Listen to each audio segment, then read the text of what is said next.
Shalom, today is February 1st, and we're in day 118 of the war between Israel and Hamas. Let's take a look to what Israelis are reading today in Yediot Achronot. It reads, a huge lawsuit against the financial wing of Hamas.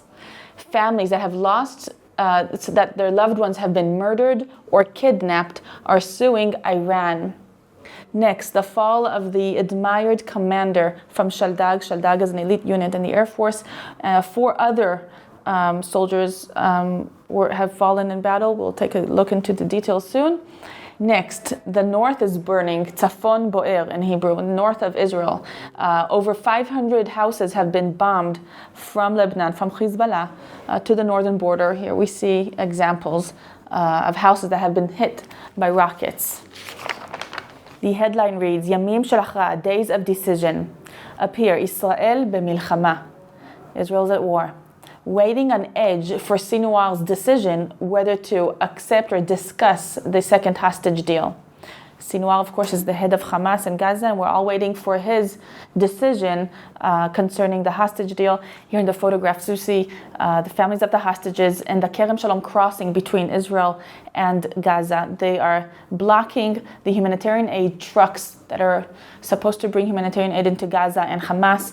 The families are protesting, saying we're refusing that any humanitarian aid would go in to Hamas, to Gaza, if we're not getting any details from the hostages or about the hostages. We see soldiers that are protecting or guarding the situation.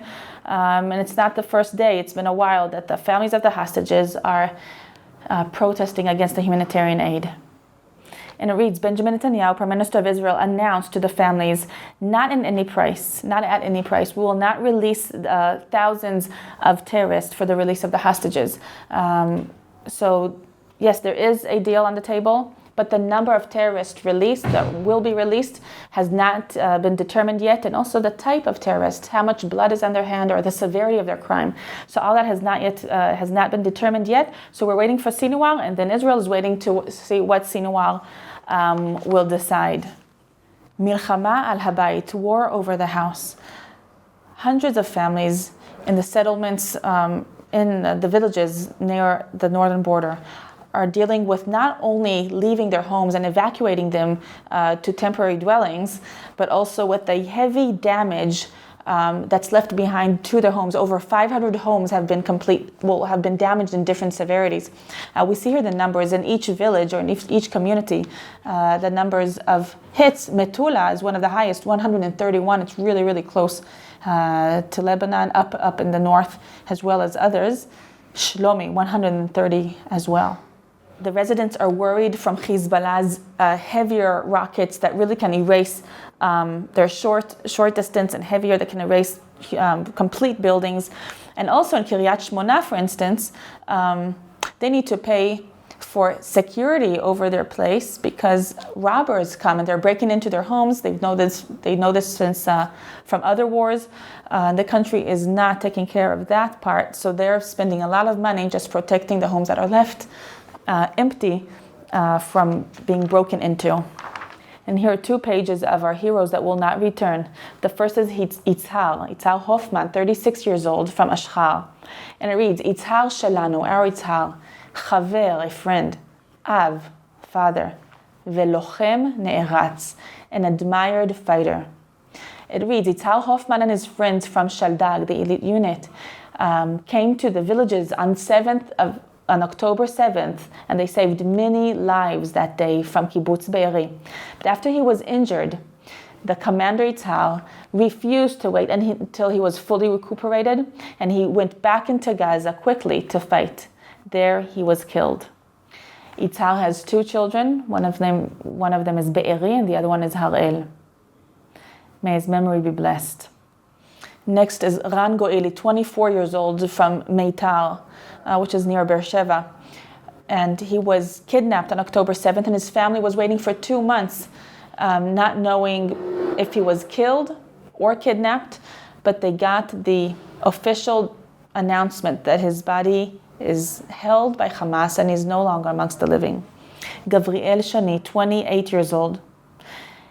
His wife with 2 children, and she's pregnant with a 3rd. She says, how do you leave me alone like this? You know I cannot live without you.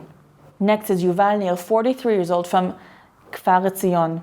His friend Amitai says that he was such a good friend. It's one of the hardest losses he's experiencing. He was an angel. Yuval had no enemies. He woke up every morning saying what good can he do to people. He leaves behind a wife and 5 children. Netzer Simchi, 30 years old, from Masad. And he was on a honeymoon. He heard about the war. He shortened his honeymoon and he came to fight.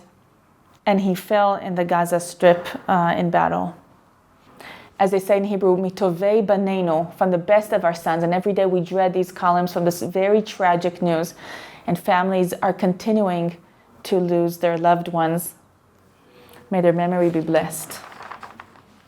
Next is the miracle story of Dalet. Dalet is the initial of his name that they're giving us. He was severely injured 2 months ago by an RPG that blew up right next to him. He was such in a bad condition, they thought he would not make it. And for 2 full months, he's been taken care of in intensive care. Well, yesterday, he moved to the rehabilitation board, and the doctors in intensive care are saying that he is a miracle. He's made out of winner material. They're saying hero material. Now, before he was enlisted to serve in the IDF, he was Israel's championship in 18 group in athletics. And we pray for more miracles like this because God is a God of miracles. So don't stop praying for the injured ones. For more updates and stories, go to All Israel News. Follow us on social media. Like this video if you liked it. This is Rotem Magen for All Israel News.